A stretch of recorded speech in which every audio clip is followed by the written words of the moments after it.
ఆ భూములు ఎవరివి? బీఆర్ఎస్ హయాంలో అర్ధరాత్రి బదలాయింపు.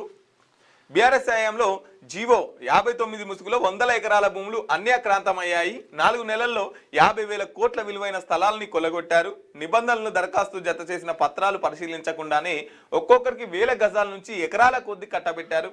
రంగారెడ్డి జిల్లా షేర్లింగంపల్లి మండలంలో గజం 30 లక్షల దాకా పలుకుతుంటే నామమాత్రంగా 12,000 వసూలు చేసి రాత్రికి రాత్రే కన్వెన్స్ డీడ్స్ చేశారు. కాంగ్రెస్ అధికారంలోకి వచ్చాక ఈ అర్ధరాత్రి దస్తాల భాగోతాన్ని గుర్తించి ఫైళ్లను పెండింగ్ లో పెడుతున్నట్టు ప్రకటించింది. ఇప్పుడు ఈ భూములు ఎవరి ఖాతాలో రాస్తురన్న చర్చ జరుగుతుంది.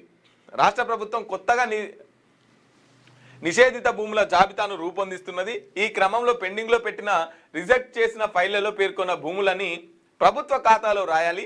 నిజాయితీగా రెగ్యులర్ చేయించుకున్న ల్యాండ్ పిఓపి జాబితా నుంచి తొలగించాలి. అయితే ఈ వ్యవహారంలో రెవెన్యూ అధికారుల పాత్ర అనుమానాలకు దారితీస్తున్నది. అక్రమ క్రమబద్ధీకరణ తతంగాన్ని సీరియస్ గా తీసుకోకపోతే మరోసారి క్రయ విక్రయాలు జరిగే అవకాశం ఉన్నది. మిగిలిందైనా కాపాడాలి. సర్వే నెంబర్ల వారీగా పక్కా లెక్కలు తీసి మిగిలిన భూమిని కాపాడడంతోనూ అధికారుల నిర్లక్ష్యం స్పష్టంగా కనిపిస్తున్నది. జీవోలు 58, 59, 161 ఆధారంగా రెగ్యులరైజ్ చేసిన అని చెప్పేసి ఒక వార్త వచ్చింది.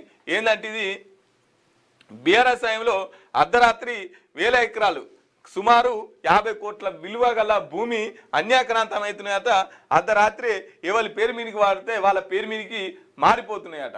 మరి బీఆర్ఎస్ హయాంలో జరిగిన దాన్ని ఈ కాంగ్రెస్ వాళ్ళు వచ్చి ఏమైనా కట్టడి చేస్తారా అంటే వీళ్ళు నమో నారాయణ అన్నట్టు సప్పుడు ఎక్కుకుంటున్నారట.